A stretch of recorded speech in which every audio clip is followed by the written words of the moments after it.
Hello, everyone, and welcome to another episode of Collecting Comics, the show where we talk about comics and how to collect them. My name's Sean, and today we're going to continue with part two of A Soul for a Soul, talking about the soul gems. But first, we would like to thank our friends over at Watto Scrapyard for sponsoring this week's episode of Collecting Comics.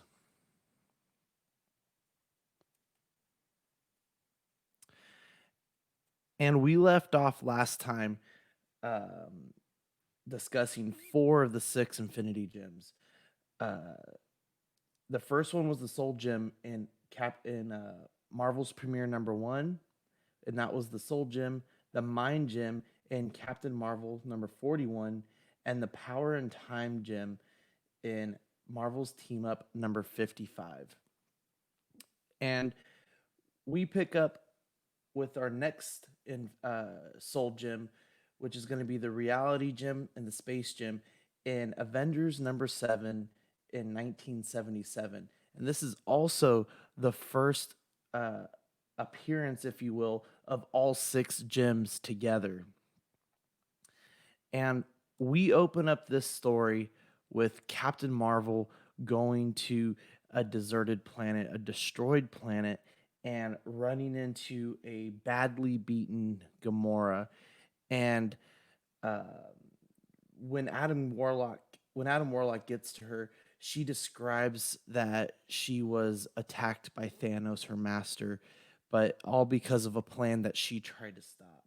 She continues to tell Adam Warlock that Thanos has a plan for for a stellar genocide, and that he wants to destroy all life. To save Gamora, Adam Warlock decides to take her into the Soul Stone or the Soul Gem, and uh, and that's how Gamora is basically stuck in there for quite a long time before she's reintroduced into many comics. But what ends up happening is they pan over to Earth, and we find the Avengers in the Avengers mansion, and something is really bothering Iron Man. He just has something on his mind. He says that he has a weird sense of something that's about to happen, and from nowhere, Captain Marvel and Moondragon happen to arrive at the Avengers mansion, and Captain Marvel states that he has sensed the same threat, and that's where Adam Warlock mysteriously presents himself to the Avengers in the Avengers mansion, and he starts talking to the Avengers about Thanos and his plan that he has, and that Adam Warlock needs the Avengers' help. Thor isn't too convinced at this point. He thinks that Adam Warlock still wants a fight, but Moondragon cuts him off and says, "Hey, I'm pretty sure he's telling the truth. His mind is clear." And um, this is where we almost get a retelling of Iron Man #55, where Thanos is presented with his brother Eros, which is Star Fox, and his father, the Mentor. And um, after being exiled from Titan, Thanos basically destroys Titan with a big army. And this is also where they start to talk about a retelling of the Soul Gems. And the Soul Gems that we've missed so far is the Reality Gem and the Space Gem. Um, Adam Warlock starts to talk to the Avengers again about about how he lost his friend Gamora, and that the only way that she's gonna stay with him is in the Soul Stone. And uh, and he continues to talk about the plan that Thanos has, and it's at this point, somewhere off in space, where Pip the Troll finds himself landing in Thanos' ship, and he's kind of searching around, being kind of arrogant, like Pip the Troll is, until he's met by Thanos, and that's where he's taken as a prisoner, and we don't see him until later in the book.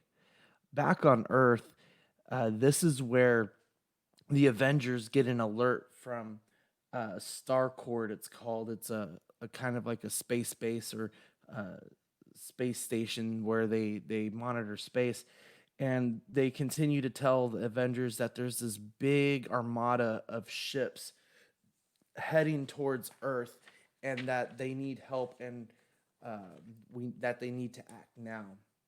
And basically, what happens is Captain Marvel, um, or I'm sorry, Captain America sends Iron Man and Thor ahead of the team to go take care of most of the ships and the armada, while the rest of the Avengers catch up.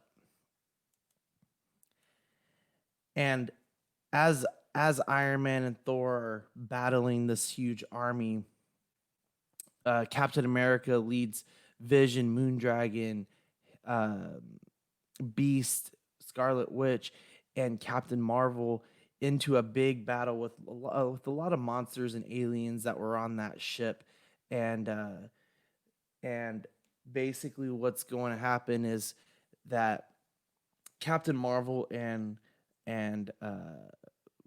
Adam Warlock stumble upon a room where they find Pip the Troll, and Adam Warlock tells them that his mind has been destroyed, and the only way that he can save him is by taking him into the Soul Stone. So Gamora and Pip the Troll are now in Adam Warlock's Soul Stone, and that's how he kind of keeps his friends. Now his two closest friends is in the Soul Stone. And it's also at this time where Adam Warlock tells Captain Marvel that if you want to fight Thanos, you need to follow me. And also at this time, Thanos is already attacking another star. But as they approach closer to Thanos' ship, Captain Marvel attacks this huge stellar gun that is taking the life of these stars and destroys it. And this is where we run into our first instance of this big synthetic soul gem that basically Thanos siphons most of the powers from the soul gems into this big synthetic one. So he's got into some conflicts with each person who holds the gem, and he's able to suck the power out of it, and he adds it to his gigantic soul gem, where he uses it to build a weapon that kills stars and destroys multiple universes. And while Captain Marvel ran into this big um, gun, he kind of knocks himself out, and that's when Adam Warlock jumps in and he starts to fight Thanos. And basically, what happens is Thanos gains the upper hand, and he ends up dying at the hand of Thanos. And Thanos tells him before Adam Warlock dies, he tells him that to tell Mistress Death that he will be close by to give her what she's wanted, and that he can be her equal eventually. Um, and right after this message that Thanos gives to Adam Warlock, Thor and Iron Man jump into action. Iron Man destroys the synthetic soul gem, and Thor begins to fight Thanos. And Thanos and Thor get into a big battle, and Iron Man kind of stands by and helps where he's needed. And when Thanos realizes that his gem has been destroyed, he quickly retreats out and leaves the battle. And this leaves us with Adam Warlock and awakening in the Soul Gym, where he's reunited with his two best friends.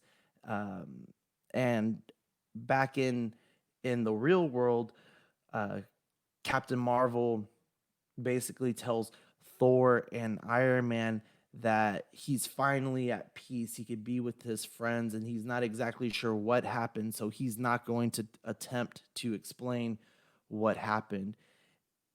And and basically, Adam Warlock, Pip the Troll, and Gamora kind of go off on their own, and that's where they kind of live for the time being within the Soul Stone or within the Soul Gem. And this is where we kind of stray off from the origins of the soul gems, and we start getting into more of plotting and planning with Thanos and looking for a bigger plan to utilize the soul gems. And this is where we pick up in Thanos Quest Part One, and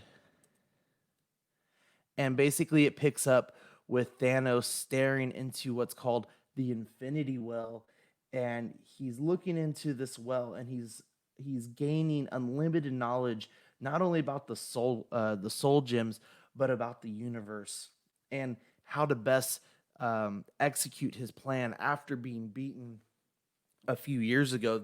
This book had released in 1990, so there's quite a bit of distance in between this book and the some of the original appearances of those soul gems.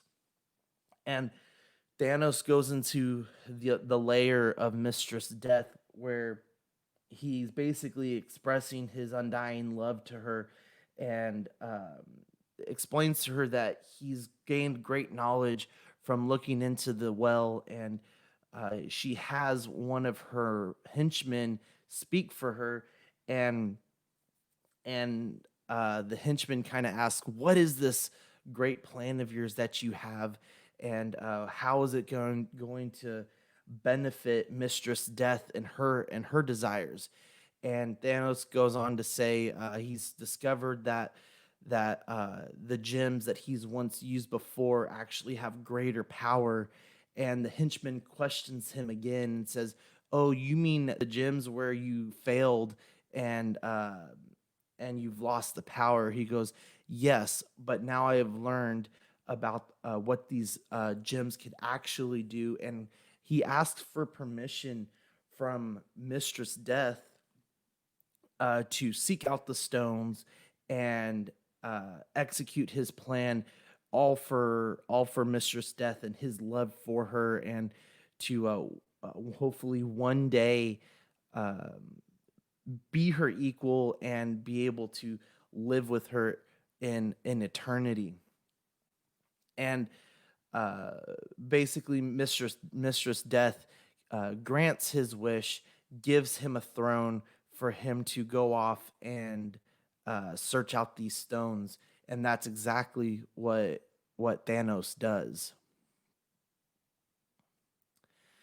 So on his quest to find the first stone, it's revealed that the in-betweener is imprisoned by Lord Order and Lord Chaos in kind of a different dimension, and Thanos has to travel through this dimension where things are slightly warped, and it takes a toll on him to get there. But being Thanos, he just continues to persevere through all these challenges, and he eventually finds himself uh, in this other dimension where where he is where he runs into the in betweener, and and he basically arrives on this deserted planet surrounded by these monster aliens, and he makes really quick work of it. But the in-betweener is surprised to see that anybody has came to his help, especially Thanos, because of the reputation that he holds. And Thanos and the in-betweener start to have a conversation about possibly releasing him from this prison that he's in. And Thanos decides to strike a deal with the in-betweener, and the in-betweener um, accepts, and they combine their powers together to eventually shatter this sphere force field that the in-betweener is locked in, using their powers together. And even the in-betweener admits that he never thought that he would be released out of there, and that he is gracious that that someone came to his rescue. And just like Mistress Death, he's kind of uncertain as to his true intentions, and almost and decides to back out of the original deal.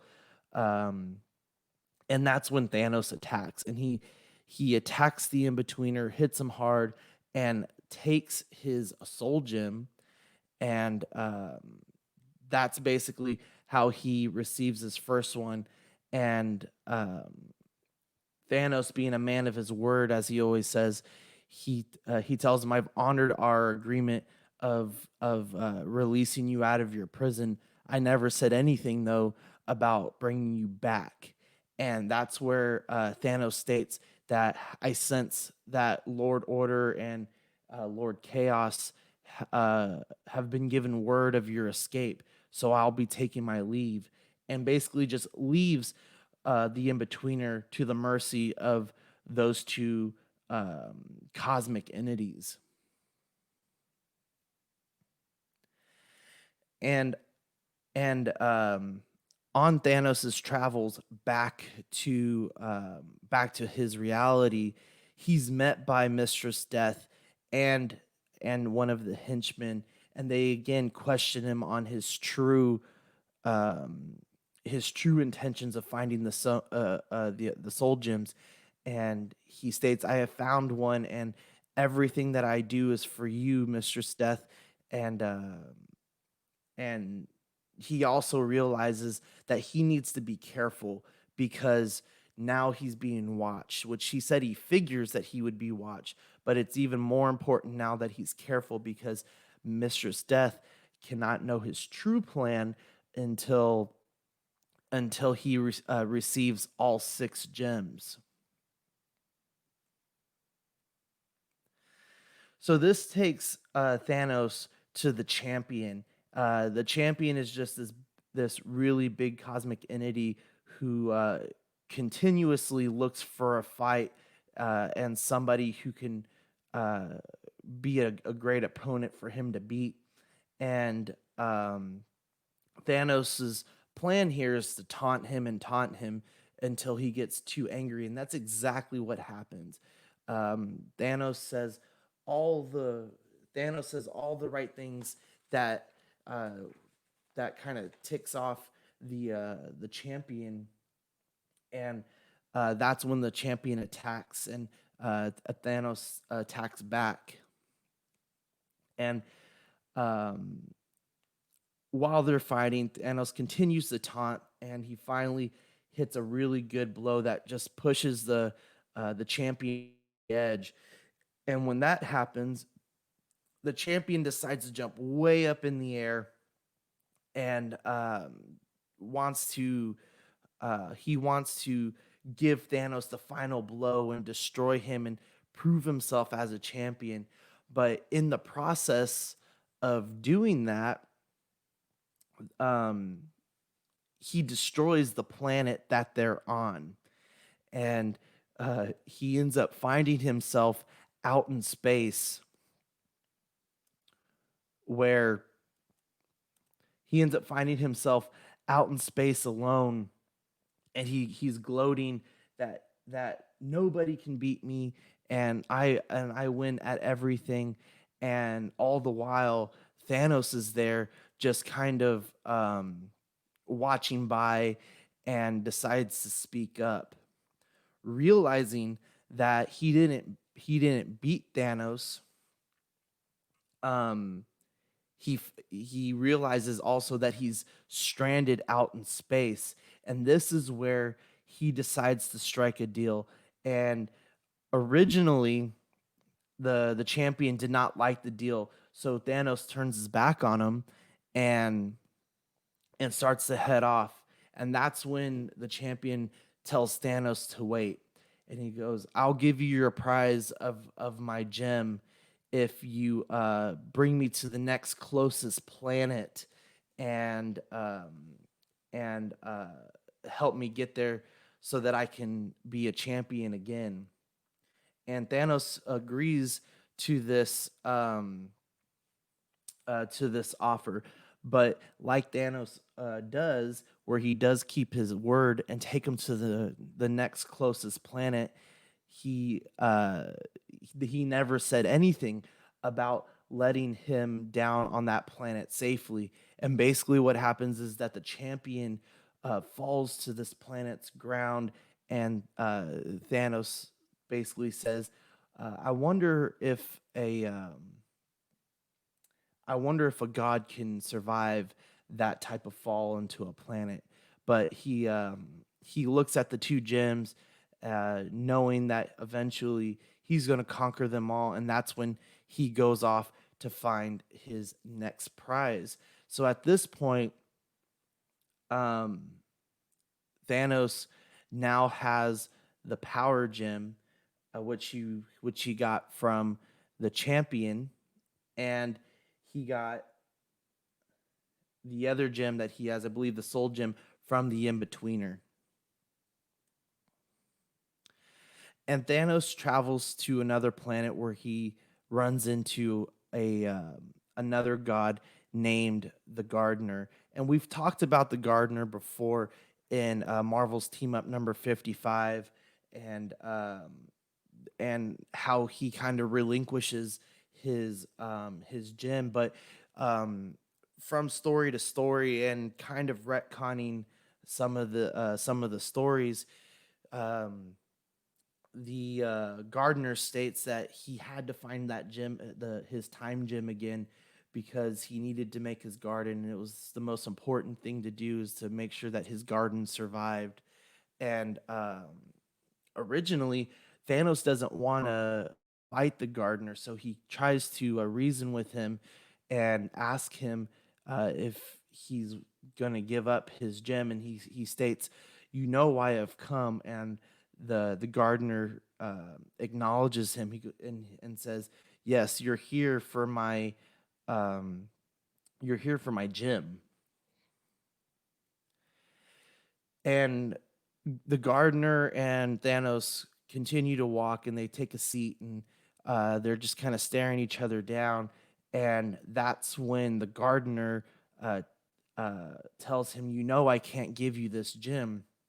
And he decides to strike at Thanos, not with punches, but with his garden. So many vines start to wrap Thanos around, and when Thanos has finally had enough, he explodes out of these vines, and he goes to attack the gardener, and he claims his prize, and basically leaves the gardener for dead with his own plants.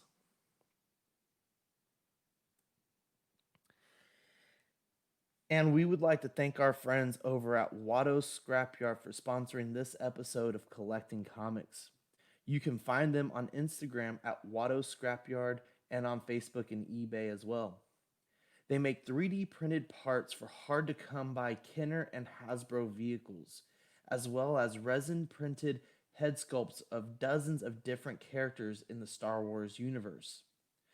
You can if you if you don't see a character you like on Instagram, send them a message, and they can get it designed and printed for you at a reasonable fee.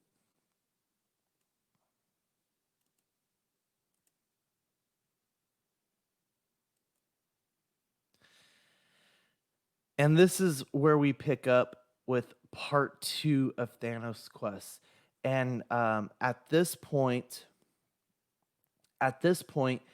Thanos has collected three soul gems, and in part two, this is really where things start to pick up in the story of Thanos and his quest for these gems. Um, Again, he's learning how to use them in a better way in a better way than any of the elders have ever used them before.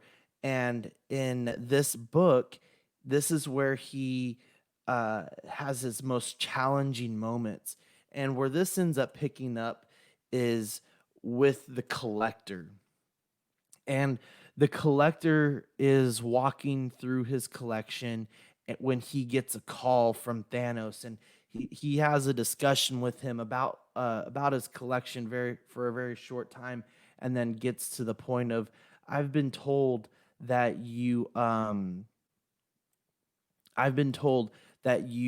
barter with some of your items, and if I found something that is to your liking, if he'd be willing to trade for his soul gem. And the gardener acknowledges that, yes, I've I've bartered for my collections. As much as I love each piece of it, I would be willing, if the prize is good enough, to barter part of his collection off. And at this point, Thanos is just kind of sitting and waiting for his next opportunity. He knows that patience is really important, in achieving his goals. So he just kind of sits out in space waiting until he's knocked off his throne, and basically it gets destroyed. And that's when the the god of named the Runner presents himself. And what happens here is that the Runner is wondering why Thanos is so far in space, and that if he's out here, there must be for a good reason. And they kind of get into a fight where the Runner has the upper hand, and he said, "Ever since I've come to own this soul stone, I've become the fastest being in the universe." And finally asks Thanos if he's had enough, and that if he is going to tell him the true reason why he's out in space. And Thanos agrees that, yes, I've had enough, and you are the fastest, and I will tell you why I'm out here. And honestly, he tells him the truth. He tells him that he's discovered the true power of these gems, and he's looking to fulfill his own desires and please Mistress Death, so that uh, he can follow through with all his plans. And this is kind of where we get a retelling of the soul gems and how it used to be a cosmic entity way thousands of years in the past, and that it basically destroyed itself. And when it did that, it created these six soul gems that were spread out through the cosmos of space.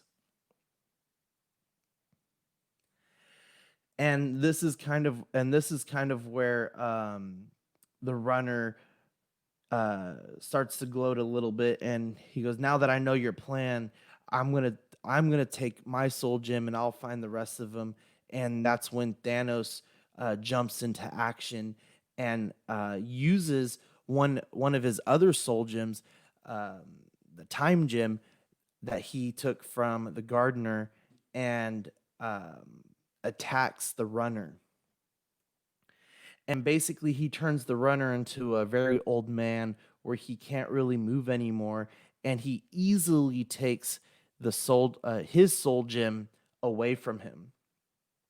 And then after he takes the soul gem away from him, he turns the Runner into an infant, and this is what he's going to use to barter with the Collector. But what he does tell Thanos is, or what Thanos does tell the Runner is that he was never fast. He was never the fastest being. What he was using was the power of his soul gem, which is the space gem, to teleport through time, and he would just open up into different portals, and that's why it seemed like the Runner could go from point A to point B in no time, and and the Runner, listening to this, is shocked, and again he is turned into a little infant, and this is what Thanos is going to use to barter with the Collector. And this is also where Thanos makes his presence known to the Collector, and teleports himself into the lair using the soul gem, or using the space gem, to get him into the Collector's lair. And the Collector and Thanos start to strike a deal, and Thanos again starts to open up about his plan to his next victim, being the Collector, and tells the Collector that I finally have an item that I think you would like most. He goes, "How would you like to raise your own god?" And he notices that the Runner is now an infant, and tells he tells the Collector that this is your prize and I will trade this for your gem. And the Collector believes that this is a no-brainer, and he decides, yes, I'll take this child and I'll raise him in my own likeness, and you could have that stone that it really doesn't do anything anyway.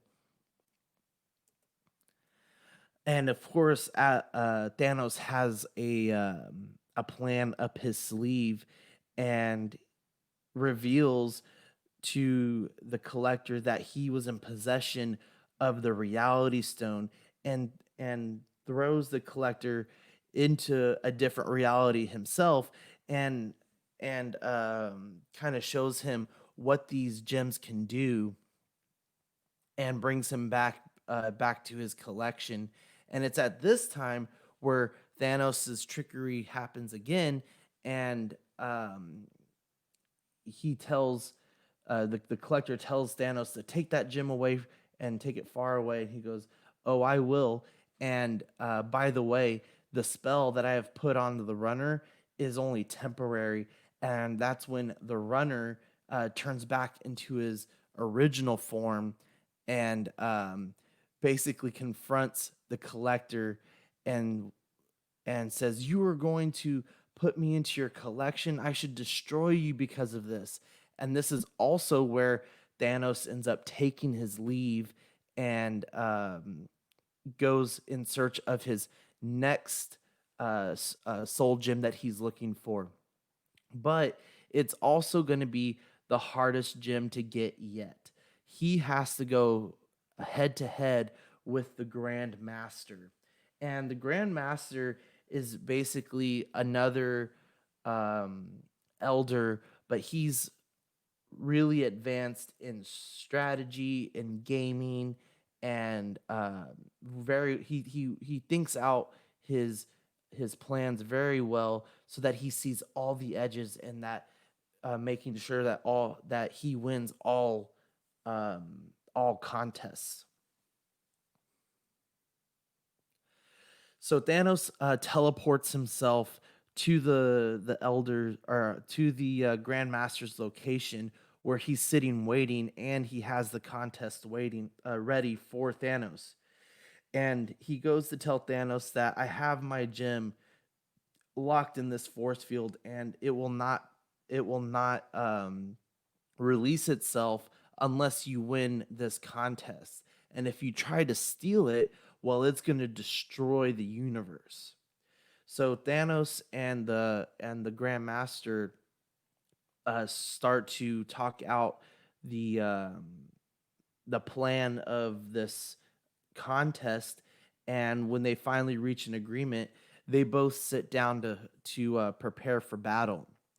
And what happens is Thanos is transported into this gaming arena where he's given this huge armor to fight, and from nowhere, the Grand Master attacks Thanos, which he was expecting that the Grand Master would move fast, but it still caught him off guard, and he hits the floor. But Thanos is also cunning, and he's also clever. And from one of the blasts that the Grand Master took to a wall, Thanos hides in that hole to ambush the Grand Master. And it's at this time Thanos decides to make his attack, but the Grand Master's already figured out all the edges of this contest, and um, basically tells Thanos that um, I've rigged your armor and encapsulated you in a silicone based fungus that you will not be able to get out of. And this is another instance where uh, a cosmic being thinks that he's got the upper hand over Thanos, and and it's really not the case, because uh, what the Grand Master is shocked to find is that this Thanos that he was fighting against was actually a robot, and he's very shocked to find that that he was one upped, because he thinks that he's figured out all the edges, and that he did cheat because it wasn't worth having a being like Thanos and his villainy going out destroying the things that he wants to do. And this is where Thanos presents himself in the real world, and he takes the stone because he did get the upper hand over the Grand Master. And it's worth mentioning that in Thanos Quest Book One and Book Two, this is where the gems, the soul gems, end up becoming the Infinity Gems, and that's because Thanos figures out that infinity was a lot better name because of the endless amount of power each one of these stones can give a person if they have the knowledge of how to use them. And Thanos does have that knowledge because he was looking into the Infinity Well, so he's able to use the gems in a way that no elder or no other being who's ever held these gems before. And this is where Thanos is successful in retrieving all of his stones, or all of his Infinity Gems, as they're called in the comics. And this is the start of Thanos, his quest into the Infinity Gauntlet storyline, which is something we can cover on another day. But this is where his plan starts to come into motion. So after gaining all six of the Infinity Gems, Thanos transports himself back to Mistress Death and her lair, and tells her that I have succeeded, and I I now have the power to be your equal, and I want to spend my the rest of my life with you, and calls her my love. And um, Thanos is kind of taken off guard because um, he's wondering, why are you still so silent? Why will you not address me as your equal? And what happens is the Death decides to give him his own throne next to her, and he's still confused though as to why she's using one of her henchmen to talk to him, and why she won't talk to him herself. And one of the henchmen speaks up and says that Mistress Death wants you to know that not only are you her equal, you are her better. And because of that, she would not dare talk to her better uh, through herself. She would use one of her slaves to do so. And this really upsets um, Thanos because all he's ever wanted was Mistress Death's approval. And he storms off and he goes back to the Infinity Well. And while he's achieved his goal, his bigger goal of getting Mistress's Death's approval, that's just one thing that he's going to have to live without for now.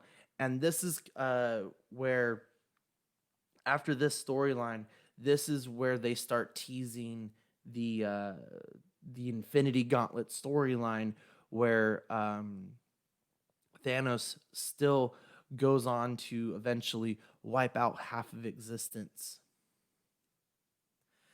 And it's worth noting that if we're the Infinity Gems, it's only right that we talk about the Infinity Gauntlet.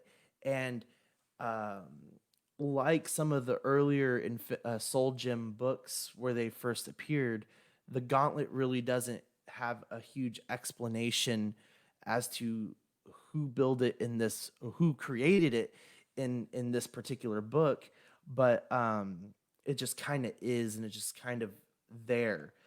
And the Infinity Gauntlet makes its appearance in Silver Surfer number 44, and it opens up with the Silver Surfer, the Mentor, and Eros, which is Star Fox, and Drax the Destroyer, and they're analyzing a broken and dead skeleton of Thanos. And Drax swears that this is not the Thanos that has done all the wrong to him and his family.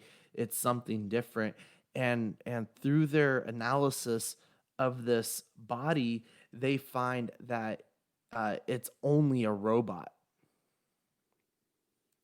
And that's where we break into our first appearance of the Infinity Gauntlet. And this is also where we see um, the Infinity Gems on the Gauntlet itself. And Thanos is spying on the group, looking at this broken robot of Thanos. And what ends up happening is Thanos sucks only Drax the Destroyer and the Surfer through a portal, and both the Mentor and Eros are uh, are shocked because it seems as if this portal only took in those two and had no effect on us, which is exactly what Thanos wanted. Um, Earlier in the book, it's mentioned that Thanos's one of Thanos's biggest enemies and fears is to fight the Silver Surfer, and he wants to take care of it quickly so that he doesn't have to worry about him. And this is also kind of where the Silver Surfer takes a bigger step into this Soul Gem or Infinity Gem storyline because he makes other appearances in the Infinity Gauntlet book. And realizing where they are, they're shocked when they see Thanos standing there, and that's when Drax the Destroyer decides to jump and attack Thanos. And basically, what happens is Thanos starts to activate each of his Infinity Gems one by one. He freezes Drax in time and basically warps their minds so that they can experience each one of these gems stone by stone or gem by gem. So he takes them back in time with the time gem, and then uh, transports them through space to different areas of space using the space gem, and then takes over the soul of Drax the Destroyer and has him basically choking out um, the Silver Surfer with the Soul Gem. And then, as Silver Surfer is being choked, he uses the Mind Stone or the Mind Gem to look into the mind of Silver Surfer, and that's where we get to see a lot of Silver Surfer's past and his relationships with a lot of these older Marvel characters, especially Galactus. And then he uses the reality gem to kind of just distort their bodies and warp their minds even further, and then uses the power gem to overpower both Drax and the Silver Surfer. And Silver Surfer's shocked when he finally comes to and sees that the soul gems have all been brought together by Thanos, and this is basically the start of the Infinity Gauntlet storyline. It does cross into a couple other Silver Surfer books from here, but this is kind of where Thanos's greater plan of um, giving the lives of half the universe to Mistress Death. And um, and to finish off, Thanos knocks out Silver Surfer and basically uh, states that he's the all power and that no one can beat him. And this is going to be our name that comic. So if you think you can name this comic, please put a comment in the comment section below. And the last episode's name this comic was actually Silver Surfer number 44, which is the first appearance of the Infinity, the Infinity Gauntlet.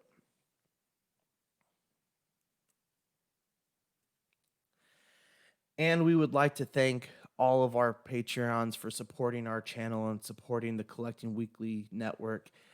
We'd like to especially thank Ben Porter, Griffin Campbell, Sean Fear, Ian Seeby, Renee Mendez, Eric Marskell, Quinn Aguirre, Leo Hernandez, Dan Lee, Deanie Martin, Stephen Krent, Jason Nelson, Big Fern, King Zachary, Caesar Marquin, Eric Ruiz, Mario Cortez, Stephen Percha, Sean Yotes, Scott Bradley, Jesse Contreras, and Steve and Maria Standley.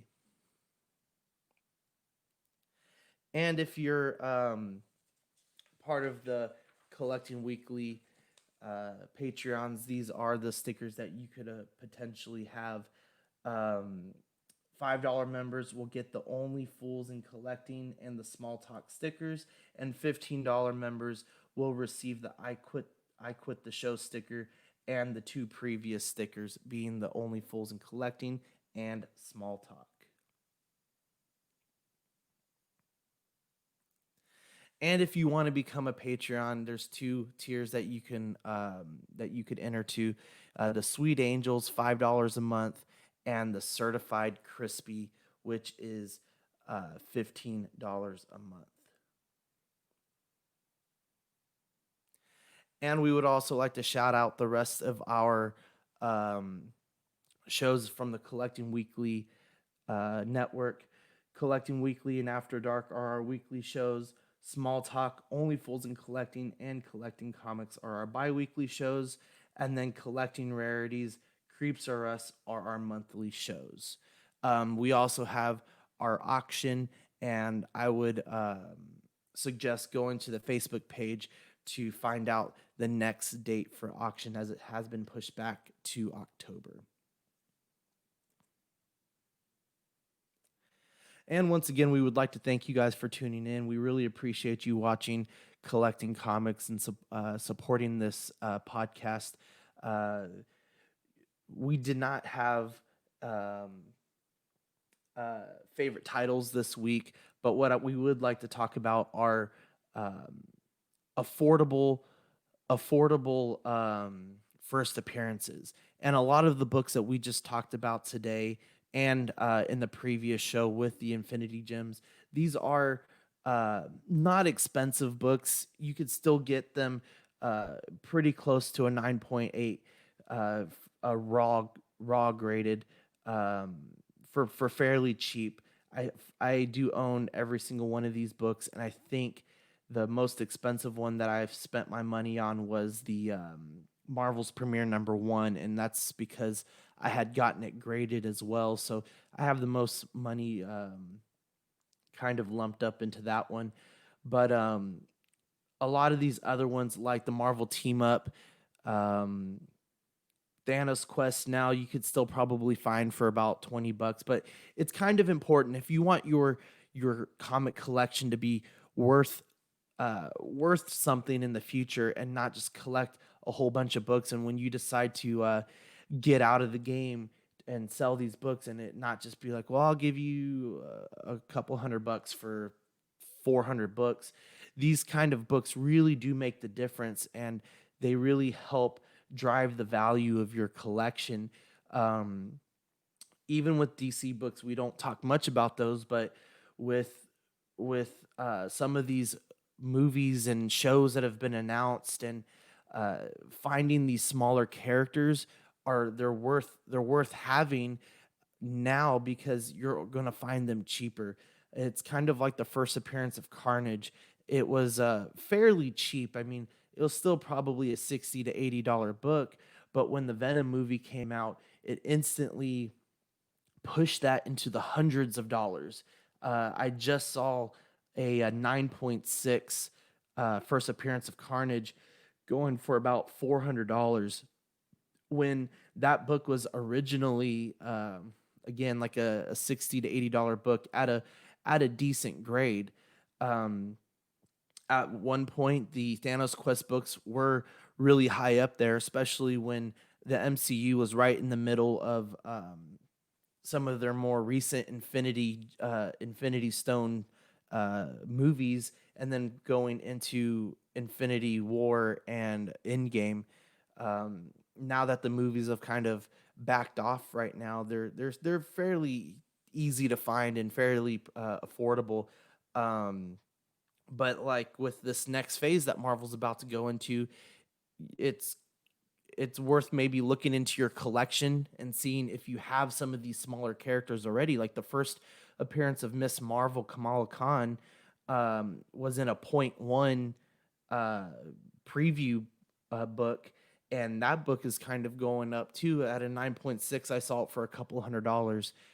When if you would have looked at for that book maybe a year ago, 2 years ago, before they announced that she was going to be a part of the MCU, um, it was maybe a $5 book. So that just kind of shows that, yeah, that there's some speculation with these characters and how their movies are going to go, but their prices get drived up quite a bit when they get the announcement.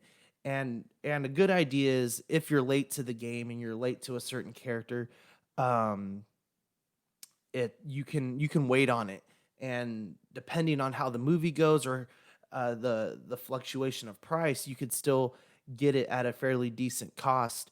And of course, as you get towards the movie, the price drives up. But because we're so far out, some of these books are just getting driven up because of speculation.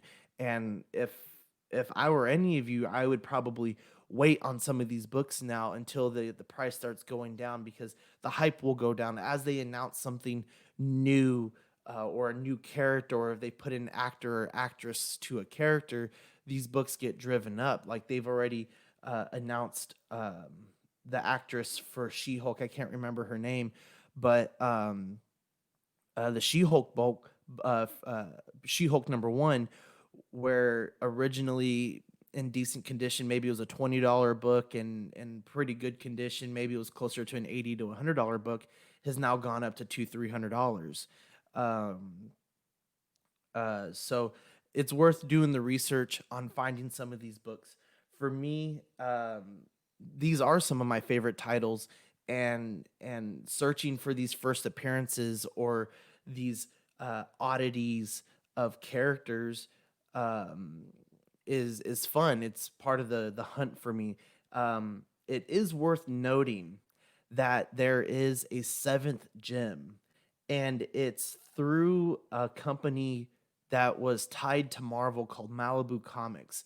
And I don't remember the book exactly, but the short story on this is that there's an ego gem or an ego stone, and it's the seventh gem. And basically what happens is one of the Eternals, she gets a hold of this gem through another dimension, and that's kind of how they were able to write it out of the current Marvel universe. Is that this ego gem was sent to this other dimension called the Ultraverse, and those books are fairly simple to find online and for very cheap. But it's a little known fact that this ego's gem is out there, and it's part of the seventh.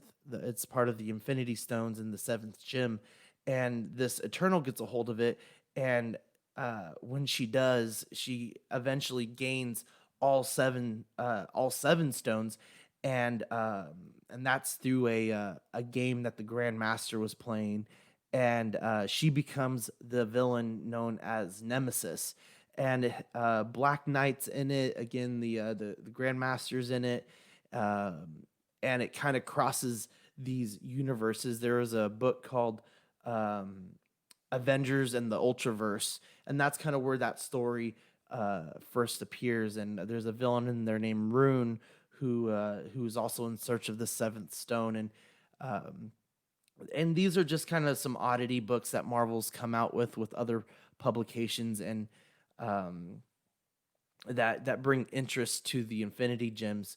But again, finding some of these first appearances for the smaller characters are important to make your collection worth having. At least for me, it is. That way, if I do ever get out of the game, I at least have these placeholder books where where I could still get a decent amount of money out of those books.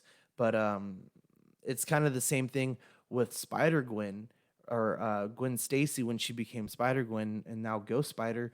Um, Her book was it was still very popular, but it wasn't as crazy as it is now due to the Edge of the Spider Verse and things like that. Miles Morales' book, you could find that everywhere about 5 6 years ago, and now you can't find it anywhere. And if you do find it somewhere, it's over $100, and if it's graded, then you're looking at $400 to $500, and a 9.8 probably pushing you closer to six now. And Zach had made a good point of saying that this could be that book could be the amazing fantasies of this generation, and it very well could be. A lot of these younger superheroes are really breaking out and doing some great stuff. A lot of people don't like to read them, but they are really good stories.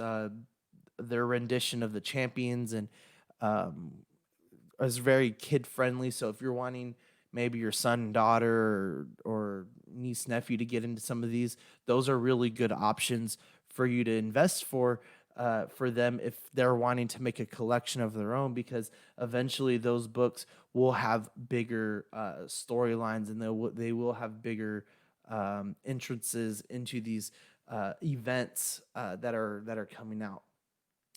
But once again, guys, if you ever have any questions about comics, feel free to message us. And thank you for watching Collecting Comics, and we'll see you guys next time.